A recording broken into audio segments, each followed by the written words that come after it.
Imaginez ceci. Vous vous réveillez un lundi matin.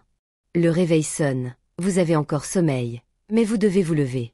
Vous prenez la voiture ou le métro, vous traversez les bouchons, vous vous asseyez à votre bureau. Et vous répétez la même routine, jour après jour, année après année. Un jour, vous vous demandez, est-ce vraiment ça, la vie? Étudier, travailler, consommer, payer, attendre la retraite. Et espérer profiter enfin de quelques années de liberté quand il sera peut-être trop tard? C'est cette question dérangeante que pose M.J. DeMarco dans son livre Unscripted. Dans ce livre, DeMarco nous explique que la majorité d'entre nous vivons selon un script, une sorte de scénario de vie préécrit par la société. Étudie bien à l'école, trouve un emploi stable, achète une maison à crédit, travaille dur pendant 40 ans, mets de l'argent de côté, et peut-être seulement tu pourras profiter de la vie à la retraite. Mais pour DeMarco, ce scénario est un piège. Il nous enferme dans une existence prévisible, ordinaire, marquée par la dépendance financière et le regret. Son message est radical. Il est possible de dire non au script. Il est possible de se libérer de cette matrice en reprenant le contrôle de sa vie. Comment? En devenant créateur plutôt que simple consommateur, en refusant les illusions sociales, et surtout en utilisant l'entrepreneuriat productif comme outil de libération. Ce livre n'est pas un manuel de développement personnel classique. C'est un manifeste pour la liberté, une invitation à avaler la « pilule rouge » de Matrix et à vivre selon nos propres termes. Avant de continuer, veuillez vous abonner pour soutenir la chaîne. Partie I. Introduction. Une vie prédéfinie, le piège du script. Imaginez-vous au dernier jour de votre vie. Vous êtes allongé, repassant le film de votre existence. Qui voyez-vous? Une succession de journées qui se ressemblent, rythmées par les factures, les horaires de travail et l'attente fébrile du week-end? Ou bien une vie vibrante, où vous avez osé explorer vos désirs profonds, réaliser vos projets les plus ambitieux, et vivre selon vos propres règles? Cette question, brutale mais essentielle, sert de point de départ à M.J. DeMarco dans Non au script. Elle agit comme un électrochoc. Car si la plupart des gens se reconnaissent davantage dans la première option, c'est qu'ils ont suivi sans le savoir un programme invisible mais terriblement efficace, le script. Le script, c'est le scénario standard que la société nous propose comme voie royale vers le bonheur et la sécurité. Dès l'enfance, on nous explique qu'il faut bien travailler à l'école pour obtenir de bonnes notes, puis un diplôme. Ce diplôme nous ouvrira les portes d'un emploi stable, de préférence dans une grande entreprise, où nous pourrons faire carrière. Ensuite, il faudra acheter une maison à crédit, prendre une voiture à crédit, épargner régulièrement pour la retraite, et surtout ne pas prendre de risques inconsidérés. La récompense de tous ces efforts? Profiter de la vie, plus tard, à 65 ans, quand enfin la retraite viendra mettre fin au cycle infernal du travail. C'est cette trajectoire tout tracée que DeMarco appelle le script, une sorte de contrat social implicite, un logiciel mental que tout le monde installe sans réfléchir. Ce programme a l'air rassurant.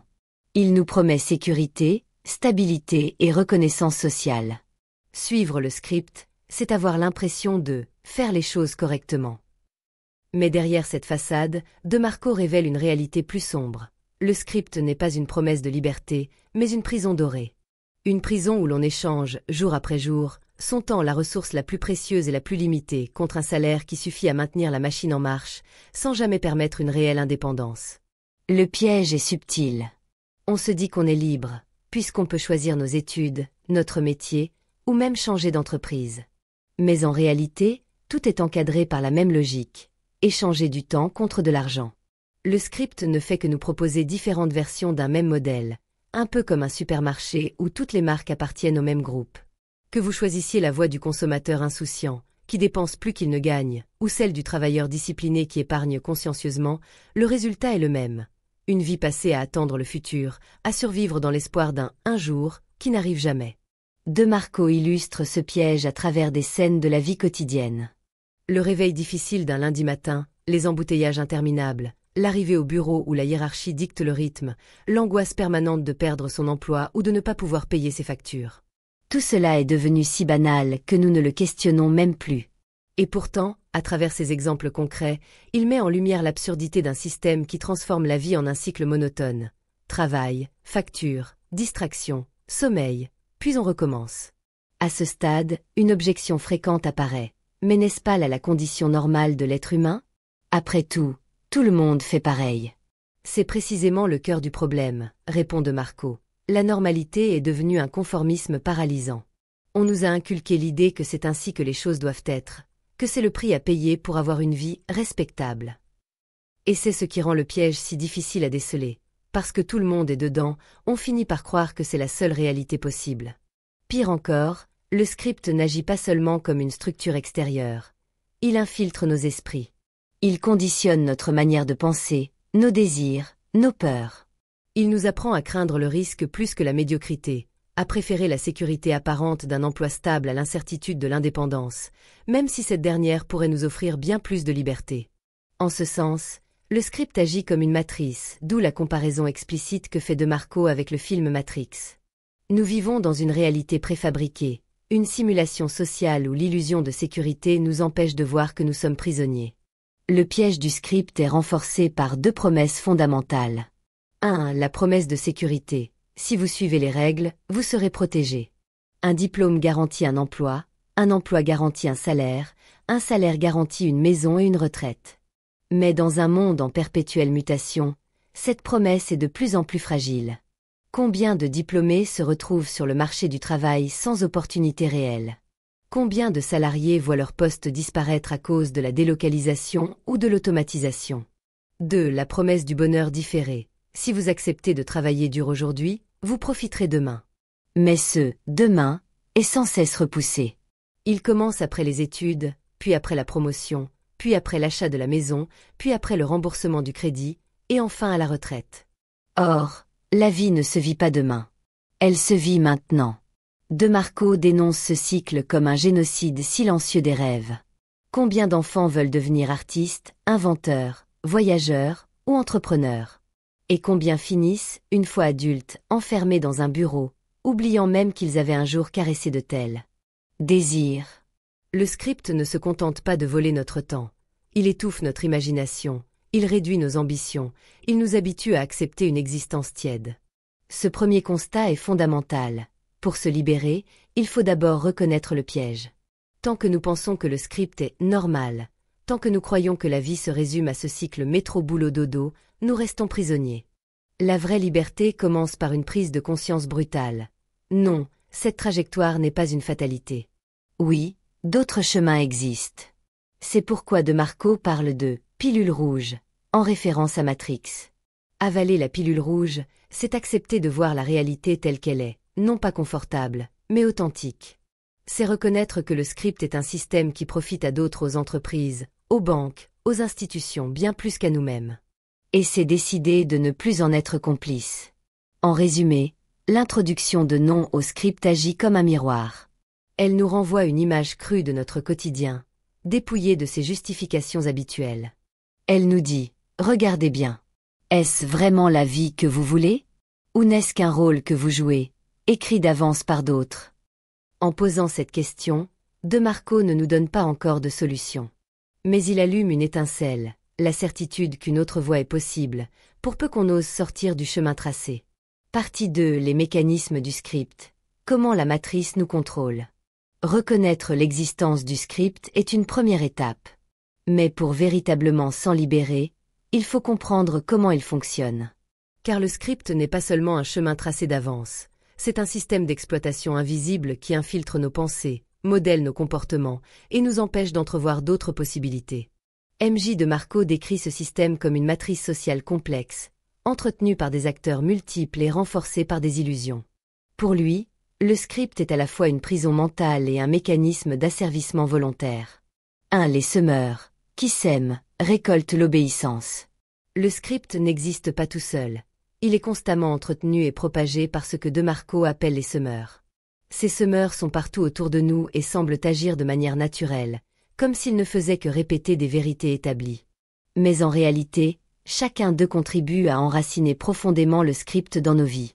Et la famille et les proches, dès l'enfance, on nous dit « Travaille bien à l'école si tu veux un bon emploi, trouve un travail sûr, ne prends pas de risques. » Ces conseils partent souvent d'un amour sincère. Nos parents veulent nous protéger. Mais ce faisant, ils transmettent inconsciemment la peur du risque et l'adoration du statu quo. Et l'école et l'université. Conçues pour former des citoyens productifs, elles fonctionnent davantage comme des usines à conformisme que comme des incubateurs de créativité. Elles apprennent l'obéissance, la répétition et la soumission à l'autorité. On y enseigne rarement l'indépendance, l'esprit critique ou l'entrepreneuriat. Et les entreprises et la publicité, elles associent systématiquement consommation et bonheur. Les campagnes publicitaires nous rappellent chaque jour que posséder une nouvelle voiture, un smartphone dernier cri ou des vacances de luxe est le signe d'une vie réussie. On nous pousse à dépenser pour compenser la monotonie de notre travail. Et l'industrie financière, elle prospère en nous vendant l'idée qu'épargner pour la retraite et investir sur les marchés financiers est la meilleure stratégie de vie. En réalité, ce conseil profite surtout aux institutions qui gèrent notre argent, prélevant des commissions au passage. Et les gouvernements, ils ont tout intérêt à ce que les citoyens restent des travailleurs obéissants, payant leurs impôts et remboursant leurs dettes. Un citoyen trop indépendant financièrement est plus difficile à contrôler. Et les médias, ils façonnent nos perceptions, nos désirs, nos colères. Les films, les séries, les informations répètent subtilement le même message.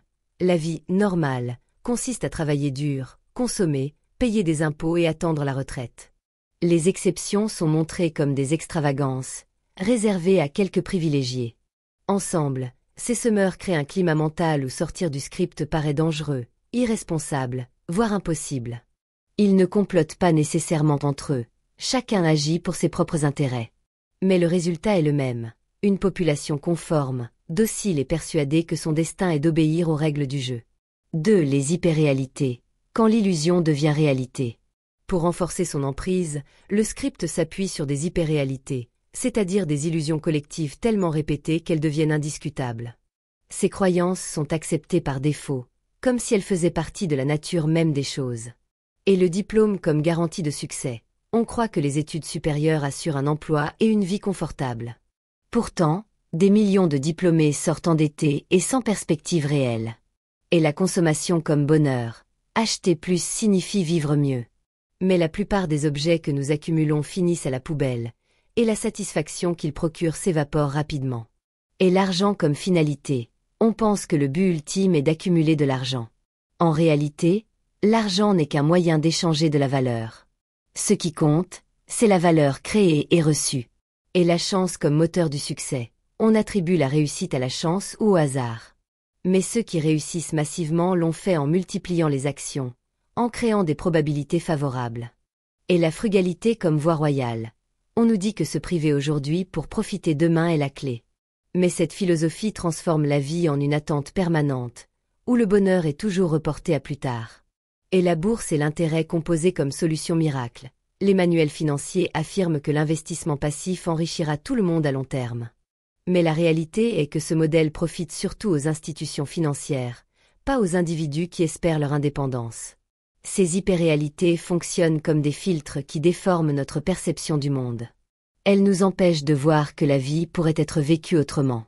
3. Les faux choix, trottoirs ou voilantes, 2 abattoirs. Le script entretient aussi l'illusion du choix. En réalité, il nous propose 2 chemins principaux, qui semblent différents mais aboutissent au même résultat. Une vie de dépendance.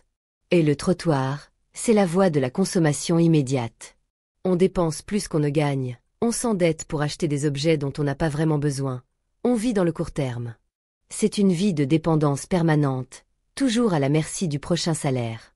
Et la voilante, présentée comme plus sage, elle consiste à travailler dur, économiser chaque mois, investir dans un portefeuille d'actions et attendre 40 ans pour enfin profiter à la retraite. Mais ce modèle repose sur trop d'hypothèses, que les marchés montent toujours, que la santé reste intacte, que l'économie ne s'effondre pas. Surtout, il nous demande de sacrifier nos plus belles années pour un futur incertain. Pour De Marco, ces 2 routes mènent au même endroit, l'abattoir de la médiocrité. L'un par l'excès de consommation, l'autre par la privation. Dans les 2 cas, on renonce à vivre pleinement dans le présent. 4. Les distractions, anesthésier la révolte. Un autre mécanisme du script est l'usage massif des distractions. Télévision, réseaux sociaux, jeux vidéo, divertissements sportifs, autant d'occupations qui remplissent nos journées mais vident notre existence. Ces distractions jouent un rôle essentiel. Elles empêchent la petite voix intérieure, celle qui dit « quelque chose cloche », de se faire entendre trop fort. Tant que nous avons Netflix, des matchs de foot et les soldes à attendre, nous restons dociles. 5. La citoyenneté MODEL, le produit final du système. Enfin, De Marco décrit le résultat ultime du script par un acronyme provocateur, MODEL, pour médiocre, obéissant, dépendant, égayé, léthargique. C'est le citoyen parfait pour le système. Médiocre, car il ne cherche pas à exceller, seulement à faire comme tout le monde. Et obéissant, car il suit les règles sans les remettre en question. Et dépendant, car ses dettes et ses factures le maintiennent prisonnier. Et égayé, car les distractions lui donnent l'illusion du bonheur. Et léthargique, car il n'a plus la force ni la volonté de changer. Le script, en somme, fabrique des vies en série, calibrées pour servir le système, et non pour libérer l'individu. Partie 3. L'alternative. Une vie hors script. Après avoir disséqué le fonctionnement du script et dévoilé ses mécanismes d'asservissement, M.J. de Marco ouvre une porte, l'alternative. Car il ne s'agit pas seulement de dénoncer la matrice, il s'agit d'y échapper. Le but n'est pas de sombrer dans le cynisme ou la résignation, mais de construire un chemin de vie radicalement différent. Cette alternative, il la résume en une expression choc, vivre hors script. 1. La petite voix qui ne se tait jamais. Tout commence par une sensation intime, que beaucoup connaissent mais que peu osent écouter. Cette petite voix qui murmure, le dimanche soir, que quelque chose ne va pas. Ce malaise diffus qui s'installe lorsqu'on réalise que la vie se réduit à une suite de cycles. Travail, facture, distraction, sommeil. Cette impression qu'on est en train de passer à côté de quelque chose d'essentiel. De Marco insiste, cette voix n'est pas un caprice ou une faiblesse, c'est le signe que notre vie est désalignée. Elle révèle que nous avons trahi nos rêves d'enfants, que nous avons troqué nos désirs les plus profonds contre la sécurité illusoire du script. Elle dit que nous sommes en train de vivre une existence par procuration, plutôt que notre propre destinée.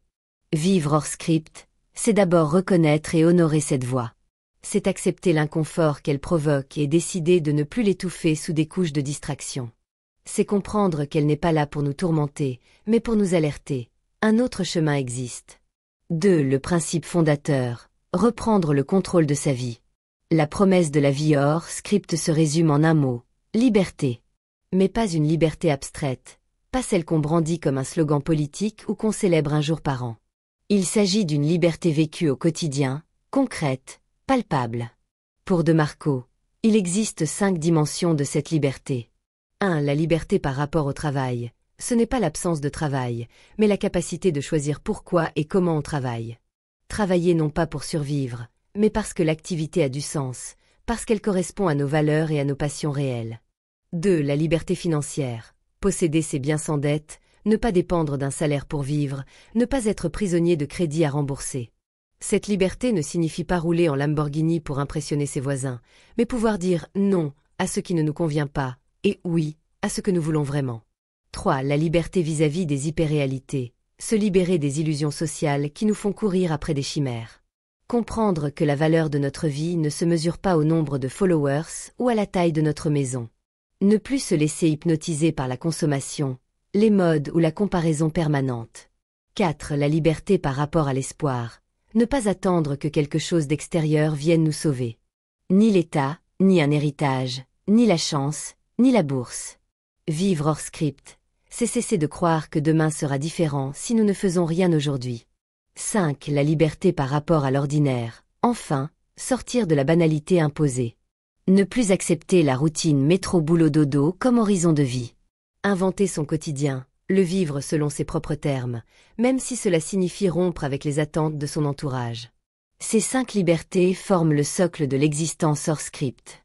Elles ne se décrètent pas, elles se construisent. Mais leur simple évocation agit comme une boussole, elle montre qu'une vie différente est possible, ici et maintenant. 3. L'exemple de Marco, une preuve par l'expérience. Ce discours pourrait sembler théorique ou idéaliste, si De Marco ne l'incarnait pas lui-même. Avant de devenir auteur, il a créé une entreprise Internet qu'il a revendue avec succès. Très jeune, il s'est retrouvé financièrement indépendant. Il a pu s'offrir une maison payée comptant, une voiture de luxe, mais surtout du temps. Ce temps, il l'a utilisé non pas pour s'installer dans l'oisiveté, mais pour réfléchir. Qu'est-ce qui m'a conduit là? Que aurais-je aimé savoir quand j'avais 20 ans? Comment puis-je transmettre à d'autres ce que j'ai appris? Son expérience personnelle valide son propos. Il n'avait pas de diplôme prestigieux, pas d'investisseurs, pas de réseau puissant. Il avait une volonté farouche de créer, une capacité à écouter le marché et la persévérance nécessaire pour construire une entreprise qui répondait à un vrai besoin. Son histoire n'est pas exceptionnelle. Elle prouve que l'alternative est possible pour ceux qui osent remettre en question le script. 4. Le changement de paradigme, de consommateur à créateur. Le cœur de la vie hors script repose sur un changement de paradigme fondamental, passer du rôle de consommateur à celui de créateur. Le script nous programme pour consommer des diplômes, des produits, des divertissements, des services financiers. Notre rôle est de maintenir la machine en marche. Vivre hors script, c'est inverser ce rapport, c'est devenir celui qui crée la valeur, qui propose les produits, qui bâtit les solutions. Ce basculement transforme tout. Au lieu de se demander combien ça coûte, on se demande quelle valeur cela crée. Au lieu d'attendre que les opportunités viennent, on les génère en résolvant des problèmes. Au lieu d'investir sa jeunesse dans la sécurité, on investit son énergie dans la création. C'est là que naît l'entrepreneuriat véritable, non pas comme une mode ou une combine pour s'enrichir, mais comme un moyen d'incarner pleinement sa liberté.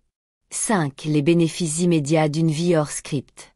De Marco souligne que cette alternative n'est pas une promesse lointaine, réservée à la retraite ou à un futur incertain. Les bénéfices apparaissent dès qu'on entame le chemin. Clarté et énergie. Lorsqu'on cesse de se mentir et qu'on reconnaît le piège du script, une énergie nouvelle se libère. Et sérénité, vivre hors script, c'est ne plus se réveiller avec l'angoisse du lundi matin. Et créativité, libéré du rôle de consommateur, on redécouvre sa capacité à inventer, à bâtir, à imaginer. Et relation plus vraie, en se libérant des comparaisons sociales, on cesse de juger les autres par leur statut, et on construit des liens plus authentiques. Ces bénéfices montrent que vivre hors script n'est pas seulement une affaire d'argent. C'est une affaire de qualité de vie, de sens, de dignité retrouvée. 6. Le prix à payer. Bien sûr, cette alternative n'est pas gratuite. Elle demande du courage, car elle va à l'encontre de tout ce qu'on nous a appris. Elle exige de supporter le jugement des autres, de prendre des risques, d'endurer l'incertitude. Vivre hors script, c'est refuser la facilité d'un chemin balisé pour tracer sa propre route, avec toutes les difficultés que cela comporte. Mais pour De Marco, le calcul est vite fait. Vaut-il mieux subir une vie de sécurité fade et de regrets, ou prendre le risque d'une vie pleine, intense et authentique? Le véritable danger n'est pas d'échouer hors script, mais de réussir dans le script, et de découvrir trop tard que cette réussite n'avait aucun sens. Partie 4. L'outil de libération, l'entrepreneuriat productif. Après avoir exposé le piège du script et esquissé l'alternative d'une vie hors des sentiers battus, M.J. De Marco en vient à l'outil central de cette libération, l'entrepreneuriat.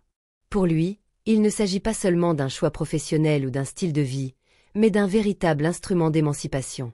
Contrairement au salariat, qui enferme dans l'échange temps qu'argent, l'entrepreneuriat permet de créer de la valeur, de bâtir un système autonome et d'accéder à la liberté financière et personnelle. Mais pas n'importe quel entrepreneuriat. De Marco insiste sur un modèle spécifique qu'il appelle la productocratie. 1. L'entrepreneuriat comme antidote au script.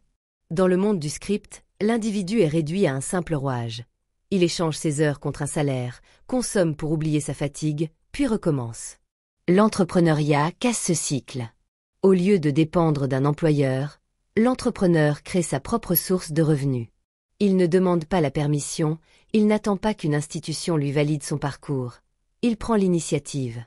De Marco explique que l'entrepreneuriat est le seul moyen de découpler le revenu du temps. Un salarié peut travailler plus d'heures ou obtenir une promotion, mais son revenu reste proportionnel à son temps de travail. Un entrepreneur, en revanche, peut construire un système qui produit de la valeur en continu, indépendamment de sa présence. C'est la base de ce qu'il appelle les systèmes de valeur durable. L'entrepreneuriat, c'est aussi reprendre le contrôle. Dans le script, le contrôle appartient aux semeurs, l'école, les entreprises, les banques, les gouvernements. Hors script, le contrôle revient à l'individu, qui choisit le produit, le service, la stratégie, le rythme. Ce transfert de pouvoir est radical. Il transforme une vie subie en une vie choisie. 2. La productocratie, quand le produit se vend tout seul. Mais De Marco met en garde. Tous les modèles d'entrepreneuriat ne se valent pas. Créer une micro-entreprise fragile, dépendre d'une plateforme, ou vendre des produits médiocres sous des promesses mensongères, ce n'est pas la liberté. L'entrepreneuriat véritable, celui qui libère, doit obéir au principe de la productocratie. Une productocratie, c'est une entreprise qui prospère parce que son produit ou son service est si bon, si utile, si pertinent qu'il se vend presque de lui-même. Pas besoin de publicité tapageuse ou de marketing manipulateur. La satisfaction des clients entraîne le bouche à oreille et l'entreprise croît naturellement. Cette vision contraste avec les modèles push, où l'on force le consommateur à acheter à coups de campagne publicitaire. La productocratie, au contraire, repose sur le pull, l'attraction naturelle d'un produit qui répond vraiment à un besoin. C'est cette logique qui garantit une croissance durable et une tranquillité d'esprit. 3. Les 5 commandements de l'entrepreneuriat libérateur. Pour guider ceux qui veulent bâtir une entreprise hors script, De Marco propose 5 grands principes, qu'il appelle les commandements. Ces commandements sont comme des garde-fous. Ils permettent de savoir si une idée d'entreprise a le potentiel de devenir une véritable autoroute vers la liberté. A. Le commandement du contrôle. Il s'agit de posséder ce que l'on construit. Trop d'entrepreneurs reposent entièrement sur des plateformes tierces. Un vendeur qui dépend d'Amazon, un créateur qui dépend de YouTube, un marketeur affilié qui dépend d'un seul programme. Mais ces plateformes peuvent changer leurs règles du jour au lendemain et détruire une activité. Le contrôle signifie avoir une indépendance réelle. Une marque, un site, un produit dont on détient les clés. B. Le commandement de l'entrée. Plus il est facile de se lancer sur un marché, plus la concurrence y est rude, et plus les chances de succès s'amenuisent. Les opportunités se trouvent souvent derrière des barrières d'entrée, complexité technique, capital initial, compétences rares. Là où la majorité recule, se trouvent les vraies occasions de créer de la valeur. La difficulté est un filtre, elle écarte les opportunistes et ouvre la voie aux persévérants. C. Le commandement du besoin. Une entreprise n'existe pas pour flatter l'ego de son fondateur, mais pour répondre à un problème réel. Le marché se moque de vos passions, il ne récompense que la valeur qu'il reçoit. Identifier un besoin profond, une frustration récurrente, un désir non satisfait, voilà la vraie matière première de l'entrepreneuriat. De Marco appelle cela le concours de la valeur. Chaque achat est une comparaison entre différentes propositions, et gagne celui qui apporte le meilleur rapport de valeur. D. Le commandement du temps. La richesse libératrice ne peut pas dépendre directement de votre temps de travail. Une activité où vous êtes payé uniquement à l'heure reste une forme de salariat déguisé. Le commandement du temps exige de créer des systèmes capables de fonctionner sans vous. Produits numériques, logiciels, structures de distribution, équipes de collaborateurs, actifs générateurs de revenus. C'est le principe même de l'échelle, dissocier effort initial et revenu futur. E. Le commandement de l'échelle. Enfin, une entreprise hors script doit viser l'impact massif. Vendre quelques produits à ses voisins ne suffit pas. Pour changer une vie, il faut être capable de servir des milliers, voire des millions de personnes. L'échelle multiplie les revenus sans multiplier le temps investi. C'est ce qui permet de bâtir non pas un « job », mais un système durable. 4. Déconstruction des fausses croyances entrepreneuriales. De Marco consacre une large part de son propos à démonter les illusions qui piègent les aspirants entrepreneurs. Il en identifie plusieurs, toutes issues du script déguisé. Suit ta passion et l'argent suivra. Cette maxime populaire est trompeuse. La passion est instable, fluctuante. Fonder un business uniquement sur sa passion personnelle est risqué, car le marché se moque de ce qui vous amuse. La vraie passion naît souvent après coup, quand on voit l'impact réel de ce qu'on crée. Et le succès dépend de la chance. Croire que tout est question de hasard conduit à l'inaction. En réalité, la chance est le produit de milliers de petites actions qui déplacent les probabilités. Plus vous agissez, plus vous créez d'opportunités. Et vivez pauvre, mourrez riche. Cette philosophie de frugalité extrême condamne à une vie de privation. Réduire ses dépenses à ses limites, augmenter sa création de valeur, non. Et la bourse et l'intérêt composé sont la clé. Ce conseil profite aux institutions financières. Oui, l'intérêt composé est puissant, mais seulement après avoir accumulé un capital significatif. Pour le construire, il faut d'abord créer de la valeur par l'entrepreneuriat. Ces croyances sont séduisantes parce qu'elles paraissent simples. Mais elles détournent les individus de l'effort réel, de la persévérance et du processus de création.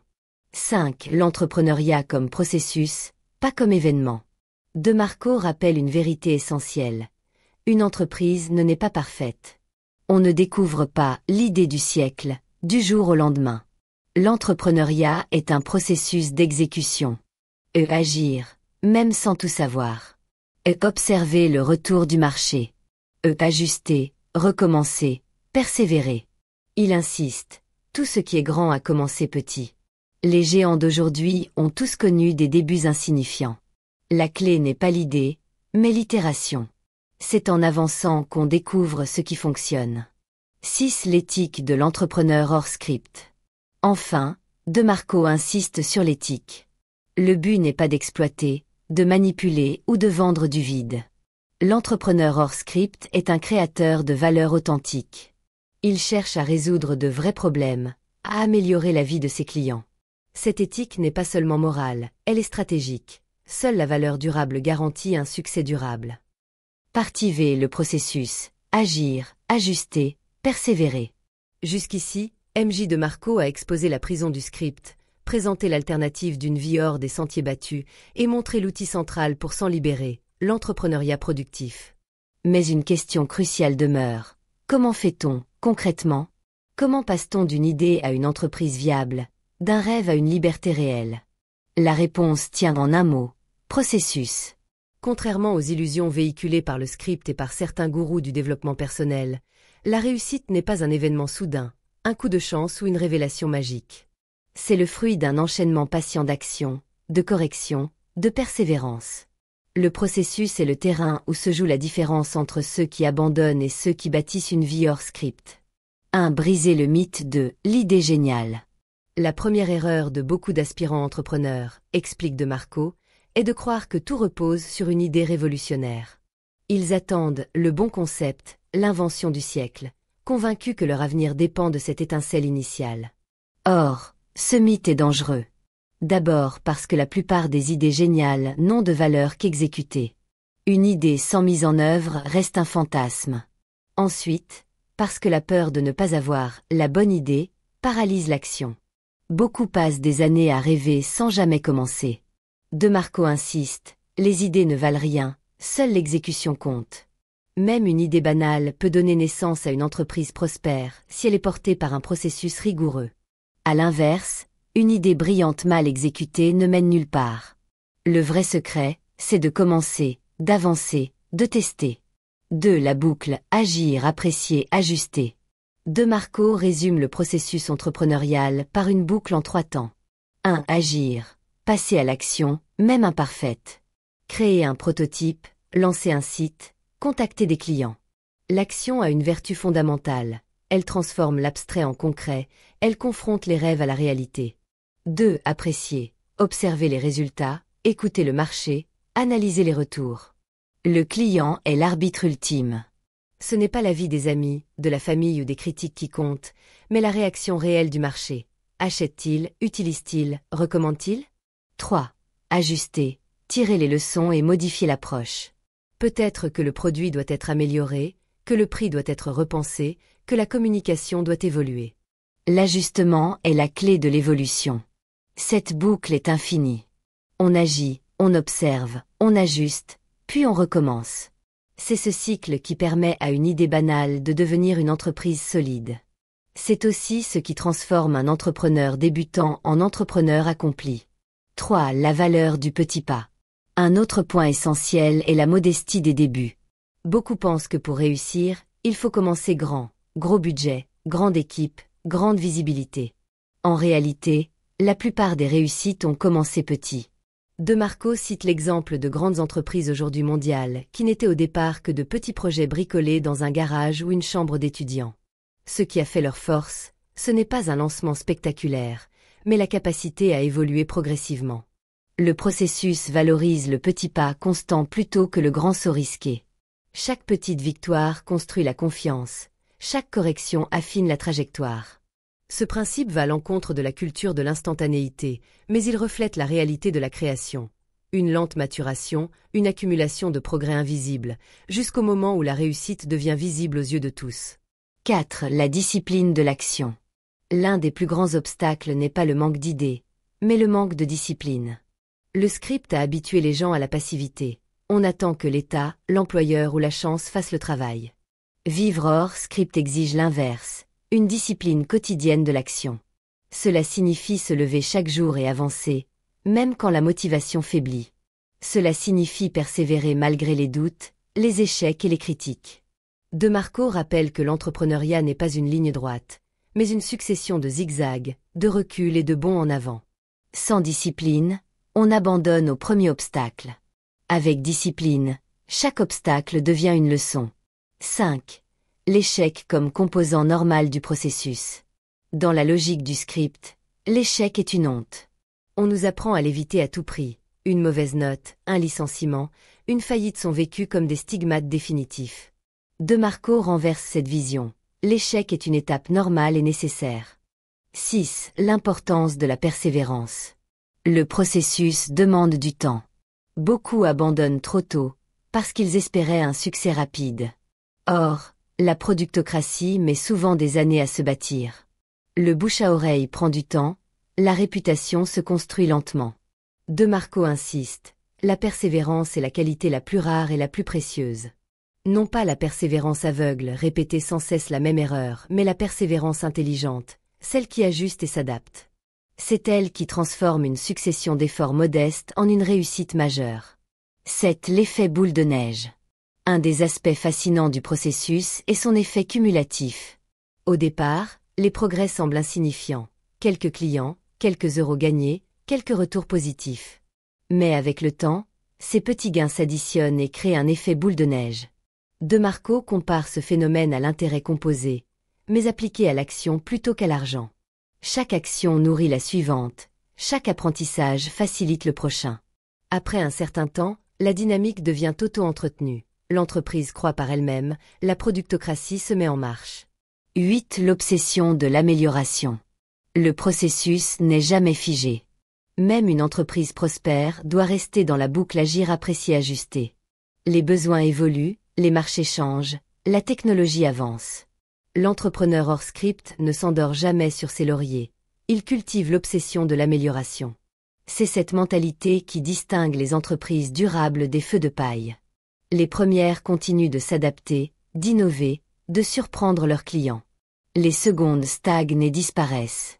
Partie 6. Préserver la liberté acquise. Les 4 disciplines. Arrivé à ce stade, MJ de Marco a guidé son lecteur à travers toutes les étapes clés. Reconnaître le piège du script, envisager une vie hors des sentiers battus, choisir l'outil de libération qu'est l'entrepreneuriat productif et comprendre l'importance du processus d'action et de persévérance. Mais il prévient aussi, atteindre la liberté est une chose, la préserver en est une autre. L'histoire regorge d'exemples de personnes qui ont connu un succès fulgurant, mais qui ont tout perdu en quelques années. Gagnants de loterie ruinés, entrepreneurs devenus esclaves de leur propre entreprise, artistes victimes de leur excès. La liberté, une fois obtenue, est fragile. Elle doit être protégée par un ensemble de disciplines. De Marco identifie 4 piliers essentiels qui permettent de maintenir et faire fructifier la liberté acquise. La discipline de l'éveil, la discipline de la force vitale, la discipline de l'indépendance et la discipline du refus. 1. La discipline de l'éveil. Rester conscient. La première discipline consiste à rester éveillé. Beaucoup de ceux qui échappent au script finissent par s'y replonger, insidieusement. Après avoir conquis leur indépendance, ils se laissent de nouveau séduire par les illusions, le luxe ostentatoire, les comparaisons sociales, la recherche de statut. L'éveil signifie garder à l'esprit que le script est partout, toujours actif, toujours prêt à reprendre ses droits. Les semeurs ne disparaissent pas. La publicité continue de vendre des rêves creux. La société continue de valoriser les symboles extérieurs de réussite. L'individu libre doit donc cultiver une vigilance constante. Être éveillé, c'est se poser régulièrement les bonnes questions. Est-ce que je vis selon mes valeurs ou selon celles des autres? Est-ce que mes choix reflètent ma liberté ou mes conditionnements passés? Est-ce que je construis ma vie ou est-ce que je rejoue un rôle écrit d'avance? Cet éveil protège contre l'endormissement. Car la vraie servitude ne commence pas avec des chaînes visibles, mais avec l'oubli de ce qui compte vraiment. 2. La discipline de la force vitale. Prendre soin de l'instrument ultime. Le deuxième pilier concerne la santé, physique et mentale. De Marco insiste. À quoi sert-il de conquérir la liberté si le corps ou l'esprit ne suivent plus? La liberté n'a de sens que si elle peut être vécue pleinement, avec énergie et clarté. Trop d'entrepreneurs, obsédés par la réussite, négligeant leur santé. Ils sacrifient leur sommeil, abusent de la caféine, ignorent leur alimentation, et finissent épuisés ou malades. D'autres, une fois riches, sombrent dans l'excès inverse, drogue, excès alimentaires, addiction. Dans les deux cas, la liberté conquise devient une prison nouvelle. La discipline de la force vitale demande donc de considérer son corps et son esprit comme l'actif le plus précieux. Cela signifie cultiver une hygiène de vie stable, sommeil suffisant, alimentation équilibrée, exercice régulier. Protéger sa santé mentale, gérer le stress, entretenir des relations saines, pratiquer la gratitude ou la méditation. Éviter les excès qui détruisent plus vite qu'ils ne procurent de plaisir. La santé n'est pas une option. Elle est le socle sur lequel repose toute la liberté. Un entrepreneur libre, mais malade, n'est plus vraiment libre. 3. La discipline de l'indépendance. Ne pas retomber dans la dépendance. La troisième discipline concerne la gestion de l'argent. L'un des grands dangers après avoir obtenu la liberté financière est de la perdre par insouciance. Beaucoup confondent indépendance et extravagance. Ils dépensent sans compter, accumulent des dettes, cherchent à afficher leur succès à travers des signes extérieurs. Or, ces comportements recréent exactement la dépendance que l'on cherchait à fuir. Celui qui s'endette pour impressionner son voisin redevient esclave des créanciers. Celui qui mise toute sa fortune dans des investissements spéculatifs redevient esclave de la peur et de l'incertitude. La discipline de l'indépendance consiste à maintenir une gestion saine. Pas de dette toxique. Éviter de financer des passifs avec du crédit. Investissement prudent. Préférer des actifs stables et diversifiés, capables de soutenir la liberté sur le long terme. Et style de vie maîtrisé. Savoir dire non aux excès, vivre selon ses valeurs plutôt que selon la comparaison sociale. De Marco insiste, la vraie richesse, ce n'est pas posséder des biens de luxe, c'est ne rien devoir à personne. La liberté est d'autant plus solide qu'elle repose sur une indépendance financière lucide. Point 4. La discipline du refus, savoir dire non. La quatrième discipline est peut-être la plus difficile, savoir refuser. Le monde moderne multiplie les sollicitations, opportunités d'affaires, distractions numériques, projets annexes, relations toxiques. Sans la capacité à dire non, la liberté se dilue dans 1000 engagements parasites. De Marco rappelle que chaque oui donné à quelque chose est un non donné à autre chose. Dire oui à toutes les demandes, c'est dire non à sa propre vie. La discipline du refus consiste donc à protéger son temps, son énergie, son attention. Cela implique refuser les projets qui ne respectent pas ses valeurs ou ses objectifs. Refuser les relations qui épuisent au lieu de nourrir. Refuser les distractions chronophages qui volent des heures de vie. Refuser même certaines opportunités séduisantes, si elles compromettent la liberté à long terme. Savoir dire non n'est pas un acte négatif. C'est au contraire un acte de fidélité à soi-même. C'est tracer des frontières claires pour préserver l'essentiel. 5. Un cercle vertueux. Ces 4 disciplines ne sont pas indépendantes, elles s'alimentent mutuellement. L'éveil protège contre les illusions qui pourraient piéger la gestion financière. La santé physique renforce la capacité de dire non aux tentations. La discipline financière réduit le stress et améliore la clarté mentale. Le refus protège le temps nécessaire à l'entretien du corps et de l'esprit. Ensemble, elles créent un cercle vertueux où la liberté n'est pas seulement acquise, mais consolidée et amplifiée. La vie hors script devient alors durable, résistante aux chocs extérieurs, capable de traverser les crises. 6. L'erreur fatale. Confondre liberté et licence. De Marco met aussi en garde contre une confusion fréquente. Croire que la liberté signifie faire ce qu'on veut sans limite. Cette conception mène souvent à l'autodestruction, excès, addiction, dilapidation. La vraie liberté, dit-il, n'est pas l'absence de règles, mais la capacité de choisir ses propres règles. La discipline n'est pas une contrainte extérieure, mais une protection intérieure. Elle ne restreint pas la liberté, elle la rend viable. Sans discipline, la liberté dégénère en chaos. Avec discipline, elle devient un art de vivre. Partie 7. Conclusion générale. Choisir la pilule rouge et vivre selon ses propres termes. Tout au long de son ouvrage, M.J. de Marco a construit une véritable architecture intellectuelle et pratique pour briser les illusions du script. Il a montré le piège, décrit les mécanismes de la matrice, révélé l'alternative, présenté l'outil entrepreneurial, insisté sur le processus, et enfin donné les disciplines nécessaires pour préserver la liberté conquise. Mais il reste une question ultime, une décision personnelle que personne ne peut prendre à notre place. Quelle pilule allons-nous avaler? 1. La métaphore de la pilule rouge. La référence au film Matrix n'est pas un simple clin d'œil culturel. Elle concentre le dilemme central que chacun doit affronter. Dans le film, le héros, Neo, se voit offrir 2 choix par Morpheu. Et la pilule bleue, il se rendort, continue de vivre dans l'illusion rassurante de la matrice, et oublie tout. Et la pilule rouge, il choisit de voir la réalité telle qu'elle est, brutale mais authentique, et s'engage dans la voie de la liberté. De Marco reprend cette métaphore pour symboliser le choix de vie. La pilule bleue, c'est le script, études, job, crédit, distraction, retraite tardive.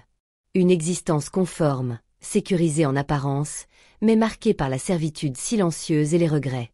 La pilule rouge, c'est la vie hors script, l'affrontement avec l'incertitude, la responsabilité totale, mais aussi la liberté authentique.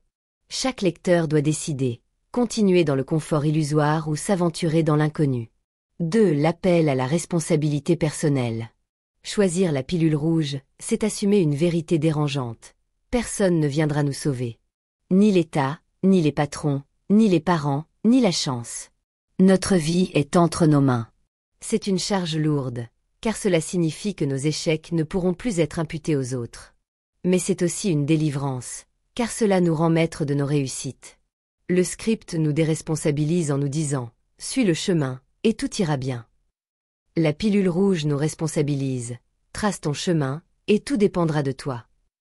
Cette responsabilité n'est pas un fardeau, mais une puissance. Elle transforme la vie de victime en vie de créateur. Elle rappelle que même si tout semble perdu, il est toujours possible d'agir, d'apprendre, de reconstruire. 3. Le vrai sens de la richesse. De Marco conclut aussi sur une clarification essentielle. La liberté hors script n'est pas une idolâtrie de l'argent. Oui, l'argent est un outil, un carburant indispensable pour se libérer du temps et des contraintes matérielles. Mais la richesse véritable ne se réduit pas à un chiffre sur un compte bancaire. La vraie richesse, c'est avoir du temps libre, se réveiller sans réveil, organiser ses journées selon son rythme, être maître de son agenda. Avoir du contrôle, décider de ce qu'on fait, avec qui on le fait, et pourquoi. Avoir du sens, travailler non pas pour survivre, mais pour créer, contribuer, incarner ses valeurs. Avoir des expériences, voyager, apprendre, partager, aimer, vivre intensément le présent. L'argent n'est qu'un multiplicateur de ces richesses. Mais elles sont déjà accessibles, au moins partiellement, dès qu'on se libère de la logique du script. 4. La vie hors script comme choix existentiel. Au fond, vivre hors script n'est pas seulement un modèle économique ou professionnel, c'est un choix existentiel. C'est choisir de vivre pleinement au lieu de survivre. C'est préférer l'authenticité au confort, la liberté à la sécurité, l'aventure à la routine. Cela implique d'accepter l'incertitude, les risques, les doutes. Mais aussi de goûter à une intensité de vie que le script ne peut offrir. Car ce qui rend la vie précieuse, ce n'est pas la sécurité, mais la conscience d'être vivant, ici et maintenant, en suivant son propre chemin. 5. Le danger du regret. De Marco insiste sur une image puissante, le lit de mort. Imaginez-vous à l'instant ultime, repassant le film de votre vie. Qu'est-ce qui comptera? Les promotions obtenues, les heures passées dans les embouteillages, les crédits remboursés? Ou bien les rêves réalisés, les créations laissées derrière vous, les instants vécus pleinement? Le script mène presque inévitablement au regret.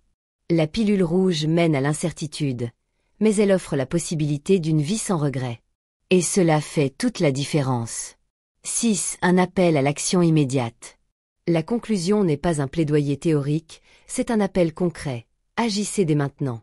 Pas demain, pas à la retraite, pas quand les conditions seront parfaites. Le moment de prendre la pilule rouge, c'est aujourd'hui. Commencez petit. Lancez un projet, explorez une idée, réduisez une dépendance, reprenez le contrôle d'un aspect de votre vie. Chaque geste compte. Chaque pas éloigne du script et rapproche de la liberté. L'action n'est pas seulement un moyen, c'est déjà une fin. Elle nous redonne le sentiment d'être vivant, d'être auteur de notre destin. 7. La vie selon ses propres termes. En définitive, la promesse de la pilule rouge se résume ainsi: vivre selon ses propres termes. Ne pas laisser la société définir ce que signifie réussir. Ne pas laisser les autres dicter nos choix. Ne pas laisser la peur réduire nos ambitions.